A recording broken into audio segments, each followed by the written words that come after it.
Saludos amigas y amigos, de nuevo a partir de ahora por Acento TV, en esta modalidad a que nos obliga a la cuarentena por el coronavirus o COVID-19. Recuerden ustedes que a partir de ahora se transmite en Acento TV a través de los canales 38 de Claro, 39 y 439 de Altiz y en el canal 41 de Star Cable de Santiago de los Caballeros. También ustedes nos pueden sintonizar en la página del canal acentotv.do y en el portal acento.com.do y a través de todas nuestras plataformas y redes sociales, sobre todo en Instagram y en YouTube. Hoy tenemos el grandísimo honor de conversar con el arquitecto Ricardo Sánchez Columna, un conocido urbanista, profesor, y que es un habitual colaborador de este espacio y de acento.com.do. Vamos a hablar a propósito de las enseñanzas que podemos extraer de esta situación en la que está nuestro país y está el mundo, desde el punto de vista de la planificación de los espacios en donde vive la gente, las ciudades. Así que vamos a conversar con el arquitecto Sánchez Columna. Bienvenido, arquitecto. Muchas gracias por la invitación. Para mí siempre es un honor poder cooperar con tan importante medio que se preocupa con la difusión de ideas útiles a la comunidad, etcétera. Bien, vamos a ver, arquitecto. Hemos visto los esfuerzos de todos los gobiernos y en el caso de nuestro país no ha sido la excepción por tratar de contener la expansión de este virus, el COVID-19. Pero muchas veces, y se ha dicho ahora en reiteradas ocasiones, los espacios donde vive gran parte de la población no ayudan, porque son espacios con hacinamiento, que no es muy fácil la movilidad en vehículos, por ejemplo, no es muy fácil que la gente tome ese distanciamiento de que se ha hablado, interpersonal o social. Si tuviéramos que extraer una enseñanza de esta situación, con miras a planificar nuestros espacios de vivienda a futuro o de urbano, ¿cuál sería esa enseñanza? Bueno, la historia de la arquitectura y del urbanismo está plagada de una serie de enseñanzas que nos dejaron. Por ejemplo, vimos a la ciudad de París en el siglo XVII, la intervención del barón Haussmann, Lafayette, Pierre l'Enfant, cómo abrieron grandes avenidas en el centro de París para de alguna forma dejar que el aire fluyera, que el sol se metiera para acabar con la peste bubónica que acabó Europa en la Edad Media, ¿no? Entonces, siempre ha habido intervenciones. Nosotros tenemos una serie de situaciones urbanas bien difíciles porque alrededor de la ciudad de Santo Domingo se han creado diferentes asentamientos sin ninguna planificación. Ha ido creciendo eventualmente y cada vez hay una mayor concentración de la población rural en las áreas urbanas. Eso ha dado como producto una situación bien difícil a la hora de tratar cualquier tipo de enfermedad o pandemia. Tenemos muchos casos en la ciudad de Santo Domingo, de modo que lo que ahora la ciudad se debe replantear como algo para realizarlo consistentemente es la intervención de todos esos barrios. De alguna manera el Estado ha hecho algo con proyectos como La Barquita, una serie de proyectos que, si bien es cierto, se necesita una intervención constante, permanente con cada uno de los barrios a mediano y a largo plazo, porque son proyectos que no se abarcan de una vez. Necesitamos abrir avenidas, mejorar en los espacios urbanos, la intervención de centros cívicos, el mejoramiento de la vivienda en barrios muy marginados. Es decir, se está haciendo y se está trabajando, pero dado el problema tan grande que representa, es imposible que se haga todo de una vez. Entonces, pero hay que planificar a corto, mediano y largo plazo, porque ya cualquier enfermedad produce un desasosiego en la población y un problema grande de salud pública, ¿no? ¿Por dónde habría que empezar? Si se quiere de verdad planificar a futuro el espacio urbano, ¿verdad? ¿Por dónde habría que empezar? ¿Qué hacer primero? ¿Abrir amplias vías de comunicación o tratar de mejorar primero el tema de la vivienda y después trabajar con las vías de comunicación en los barrios? Yo creo, sí, yo creo que lo primero es abrir las vías. Lo primero es abrir la vía, la intervención, porque cuando abres la vivienda, digamos, tú confiscas una serie de viviendas que están donde puede aparecer una posible vía, amplía, hace la interconexión con avenidas principales, esa vía la mejora, entonces la vivienda haces un proyecto conjunto con los habitantes de la vivienda. Tiene que haber participación de los que viven en esos sitios, o sea, no puedes hacerlo todo al Estado. El Estado no tiene recursos suficientes como para poder hacer una intervención urbana. Las intervenciones urbanas son costosísimas y fuera de acá se han hecho algunas de ellas, pero siempre manteniendo la cooperación del habitante. Es decir, tú puedes abrir grandes avenidas, pero si no tiene la cooperación del que vive en esos sitios, en el sentido de que pueda integrarse a brigadas de trabajo para mejorar su vivienda, en ayuda mutua, esfuerzo propio y ayuda mutua. Digamos, eso es una de las modalidades que se hizo en la década del 80. Quizás ahora haya que replantearse de nuevo ese tipo de cosas, porque los tiempos han cambiado. Pero esencialmente la vivienda tiene que mejorar gradualmente. No se puede hacer un proyecto terminado para regalárselo en condiciones de nada, sino que las personas que viven en esos sitios entiendan que ese es su proyecto. El Estado lo que sí puede es abrir avenidas, producir la interconectividad de una zona con la otra. Por ejemplo, nosotros tenemos en la ciudad grandes zonas que están arrabalizadas dentro de la ciudad. Por ahí tenemos el 8 y medio, tenemos la Yuca, Naco, o sea, ejemplos sobran de la cantidad de asentamientos que viven hacinados dentro del propio polígono central, que no sería en las orillas, en la Riviera de los Amas, de la Isabela, donde ya la explosión urbana no soporta más, o sea, donde por Esos más que el Estado espacios, quiera, sí, arquitectos, que han quedado, como usted dice, dentro del polígono, ¿verdad? Usted mencionó dos casos puntuales, los barrios de los kilómetros de la carretera Sancho, usted se refirió, ¿verdad? sí, sí, sí, claro, Y el caso de, el que usted mencionó que está en Naco. Ah, sí. esos son como especie de bolsones que han quedado ahí. ¿Usted piensa que son, se pueden adecuar y convivir con su entorno o necesitan una intervención tal que sean trasladadas a la familia a otro lugar? Bueno, lo ideal es que se mejoren primero las condiciones de vida de esos habitantes de ahí.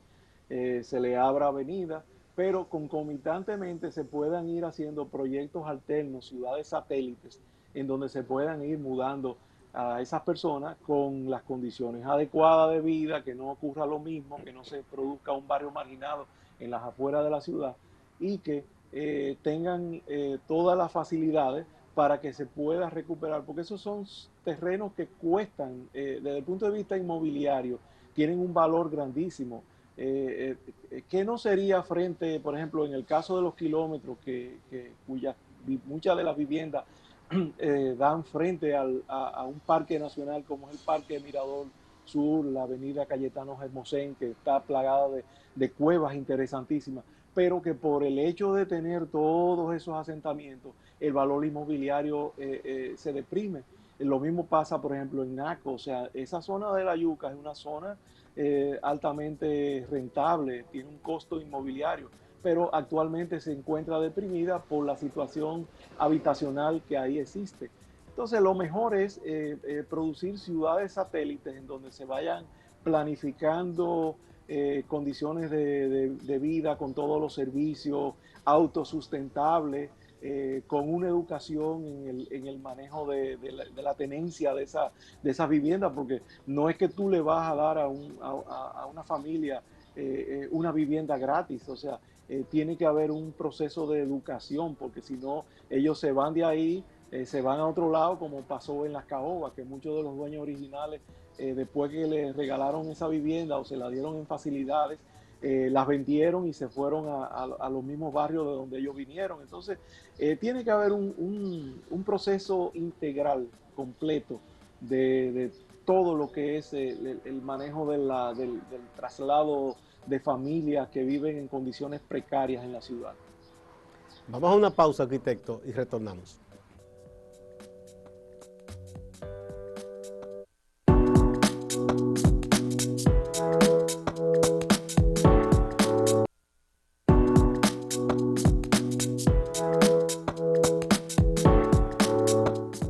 Muchas gracias por continuar a partir de ahora. Estamos conversando con el arquitecto urbanista Ricardo Sánchez Columna en relación con las posibilidades de planificar una ciudad que vaya adecentando los lugares en donde vive la gente. Personas que por diversas razones quedaron después hacinadas en un barrio.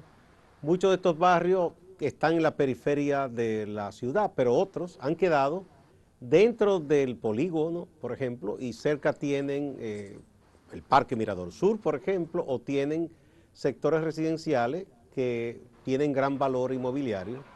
Hay un problema todo esto, arquitecto. Supongamos que se quiere trasladar esa familia, pero no sabemos cómo está el tema de la propiedad del inmueble o del terreno mismo, porque si ya ellos son propietarios del terreno, entonces habría que tasar todo esto, llegar a un acuerdo para una permuta, darle algún dinero o algo así, porque también se debe respetar el derecho de esta gente a vivir en la ciudad. Totalmente de acuerdo con eso. Hay procesos legales donde se involucra se involucran a las personas para que se haga todo tipo digamos, de transacción inmobiliaria para que se resalza a estas personas, y esa tasación puede incluir parte, parte del inicial o del costo de la futura vivienda. También es importante recalcar que concomitantemente con todo este proceso hay que hacer una mayor inversión en las ciudades del interior, de los pueblos, mejores condiciones de trabajo, para evitar que se sigan produciendo traslados masivos de las áreas rurales a la ciudad, porque no hacemos nada con mejorar las condiciones de vida de la gente que vive hacinada en la ciudad si el problema no lo atacamos de raíz, que es el campo. La descentralización es un hecho y debe descentralizarse. O sea, no es posible que todas las cosas haya que venir a la ciudad de Santo Domingo a resolverlas, porque en el interior por cualquier razón no operan o son deficientes, o las condiciones de vida de la juventud no tienen. Entonces eso obliga mucho a esa movilidad de esa población que se encuentra en sus campos deprimida, no encuentra qué hacer, los jóvenes, la fuerza laboral se pierde. Entonces vienen a la ciudad o a agarrar un motoconcho, o a vivir en condiciones pésimas, traen familias, o sea, es un problema bien complejo, que no es simplemente trasladar a la gente de la ciudad. Bueno, hay una parte que corresponde al gobierno de la ciudad o del municipio, ¿verdad? Hay una ley, la ley de los municipios y el Distrito Nacional. Pero como esto conlleva una inversión tan cuantiosa, ¿no podría llegarse a algún acuerdo entre los municipios, entre las ciudades y el gobierno central para abordar de común acuerdo soluciones de largo plazo a todo esto?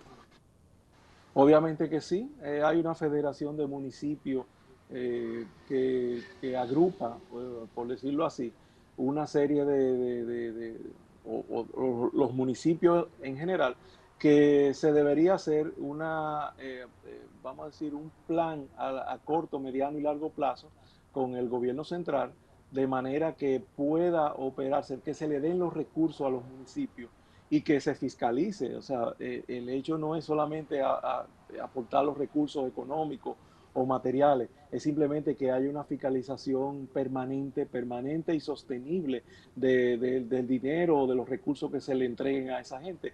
Y ver cada cierto tiempo una evaluación para mejorar las condiciones, hacer los correctivos que sean necesarios y de esa manera garantizar que se sostenga un plan a corto, mediano y largo plazo. Arquitecto, ha habido ensayos en diversas épocas por buscar lugares para soluciones habitacionales y que resulten adecuados, que la gente ahí tenga acceso a los servicios. Se han ensayado muchísimas veces, muchos de los proyectos viejos del INVI, de esas soluciones que se hicieron en los gobiernos del presidente Balaguer, luego cuando el gobierno de Jorge Blanco empezó Invivienda, uno aquí, otro en Santiago, y así sucesivamente. Ahora yo creo que el proyecto más emblemático en esta administración ha sido Ciudad Juan Bosch. Yo no sé si usted la conoce bien, en general, yo que no soy un experto, me parece bastante acogedor el proyecto, porque además de las viviendas, se ha esforzado en que se mantenga la seguridad, unos protocolos de seguridad. Hay escuelas, hay hospitales, hay supermercados, farmacias. Este tipo de proyectos, te pienso que es un poco el ejemplo a imitar. Sí, lo que pasa, yo conozco el proyecto, lo he visto, vi varias vertientes del concurso que se hizo urbano, y todos los proyectos eran muy buenos, o sea, algunos más que otros, y el proyecto que se llevó a cabo, que se ejecutó, es un proyecto loable, es un buen esfuerzo. El único problema es la conectividad con el centro de la ciudad. Como no se ha descentralizado los servicios, el ciudadano tiene que trasladarse al polígono central a resolver el problema. Entonces, mientras no se haga una descentralización de servicios y se realmente la gente entienda que esa ciudad pueden vivir perfectamente ahí sin tener que salir, eh, eh, no se va a producir los efectos que se quiere. La ciudad cuenta con una serie de facilidades, supermercados, etcétera, zonas Bueno, verdes. ahí tiene la salud, tiene un buen hospital, tiene la Sí. educación. Lo que no tiene es una universidad, por ejemplo, pero sí para la educación regular hasta bachillerato tiene. ¿Qué haría falta, por ejemplo, estafeta de DGI, banco, esas cosas? Sí, quizás, bueno, las sucursales bancarias me imagino que se han ido estableciendo en los centros comerciales, siempre hay ese tipo de cosas, la recreación, pero fuera de eso es importante una real conectividad con el centro de la ciudad, de cualquier manera con los sitios de recreación, etcétera, porque es verdad, tú tienes todos los servicios, pero nadie puede vivir confinado en un sitio. La gente siempre tiende a moverse. Además, es un proyecto que yo lo veo muy dirigido a una clase media. Una clase media. Realmente media.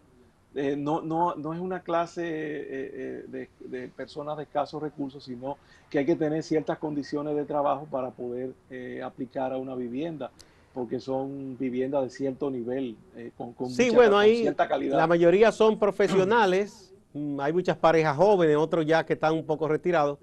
Y la modalidad que se usó ahí de la parte de la intervención del Estado de común acuerdo con el sector privado, con el terreno, que el Estado aporta una parte, entonces los bancos son los que prestan, pero con unas condiciones especiales.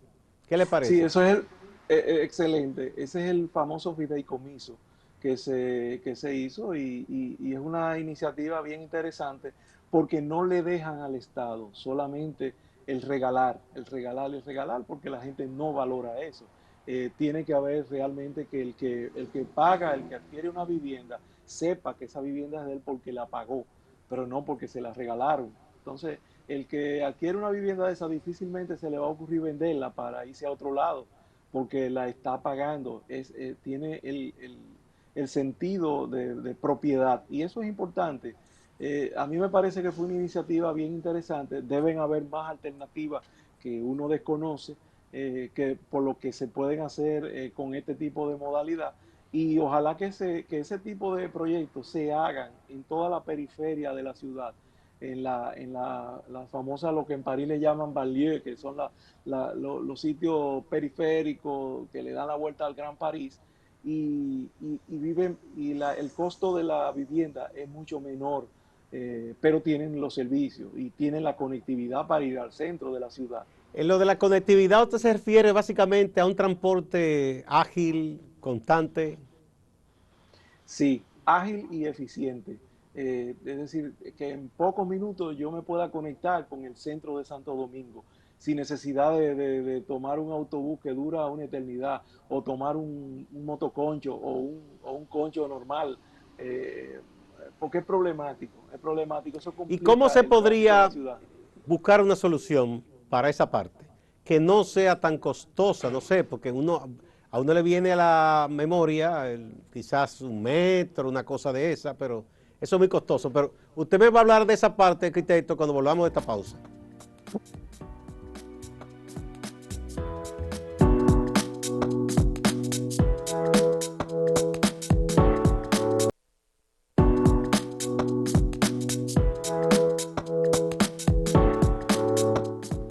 Muchas gracias por continuar a partir de ahora. El arquitecto Ricardo Sánchez Columna nos está dando ideas importantes de cómo mejorar el espacio en que habitamos todos, las ciudades, los barrios, a propósito de esta pandemia que nos ha enseñado lo difícil que es la vida en hacinamiento y las consecuencias que tiene.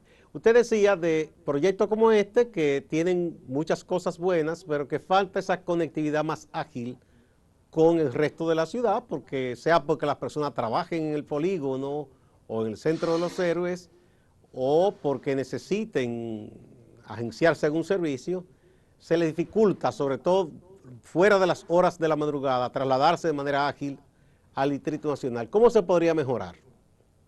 Bueno, yo en artículos escritos anteriormente había hablado de la propuesta de un tranvía que se originaba en la urbanización Alameda y terminaba en el aeropuerto de las Américas.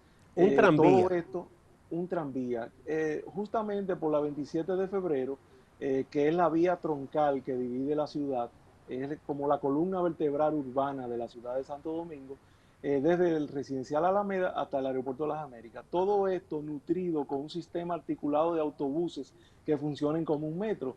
Obviamente, el metro que ya existe hay que integrarlo a ese sistema. El teleférico que ya existe hay que integrarlo a ese sistema. Pero imagínense que el que está en Ciudad Juan Bosch quiera ir a la ciudad de Santo Domingo, toma su autobús, se queda en la estación en las Américas, donde para el tranvía, y de ahí coge su tranvía y llega al centro de la ciudad. De ahí coge un autobús a donde sea, pero ya tiene la conectividad de un elemento rápido. ¿Por qué el tranvía y no el metro o otro o más teleférico o llenar de metro la ciudad?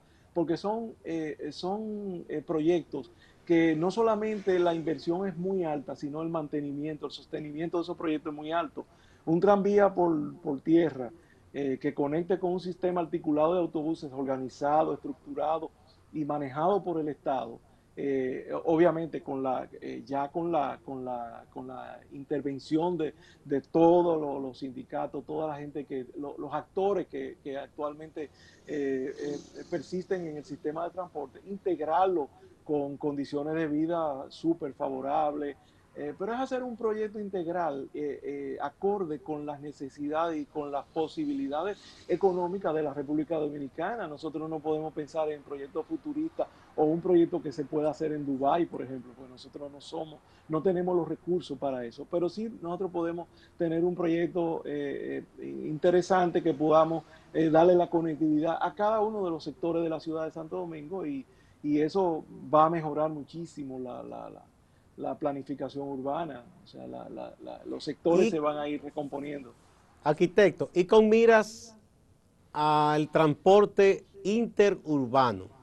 Mucha gente ha hablado de que quizás se debía retomar aquellos viejos proyectos que vinieron de la época del presidente Ulises Erox, del ILIS, de ese tren que se suponía que era Santiago-Samaná, pero nunca llegó, se quedó Sánchez La Vega, y pasaba a San Francisco, Moca, varios de esos pueblos, y otro que iba hasta Puerto Plata.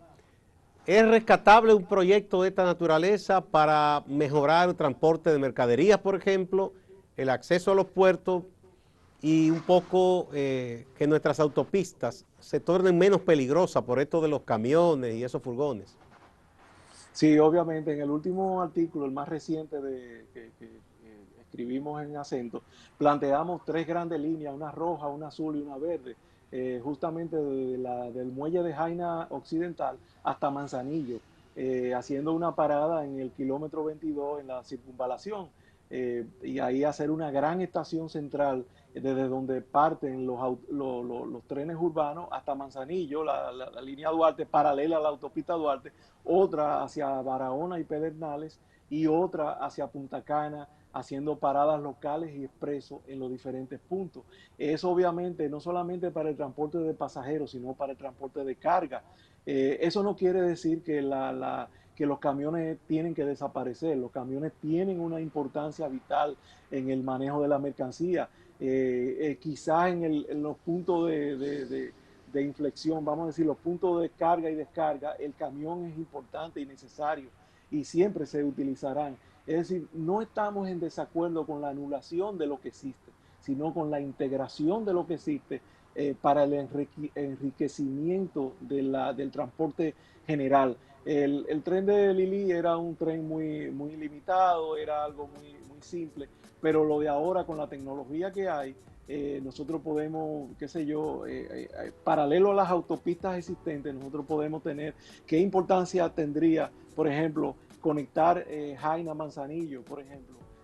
La importancia en términos del eje troncal más importante, que es el del Cibao, una de las zonas más productivas del país, que no sería para la exportación, por ejemplo, de banano en Manzanillo. E igualmente, Manzanillo debe hacerse una extensión, un arreglo del puerto para adecuarlo a barcos de gran calado, son barcos de carga que puedan cruzar el canal de Panamá, por ejemplo, y puedan manejar productos agrícolas a Lejano Oriente, por ejemplo, no solamente a Europa, a Estados Unidos. Es decir, que la posibilidad de desarrollo que nos ofrece una red ferroviaria es inmensa, con una inversión que puede hacerse, digamos, con inversión extranjera y luego de varios años manejando la parte económica que eso genera, pasársela al sector estatal en un 51% de las acciones y el resto, y un 49% al sector privado que pueda manejar ese tipo de cosas. O sea, todo esto es factible. Lo que falta es un poquito de visión, un poco de voluntad y bueno, digamos, entender que eso es el desarrollo del país y el país no puede detenerse. Muchísimas gracias, arquitecto Ricardo Sánchez Columna, por estas explicaciones. Yo creo que nos hemos nutrido muy bien, son ideas muy buenas. Invitamos a los amigos a que lean ciertamente la última entrega de su colaboración en acento.com.de, donde usted expone con más detalle estas ideas. Muchas gracias a ustedes también, amigos televidentes, y nos vemos en la próxima ocasión.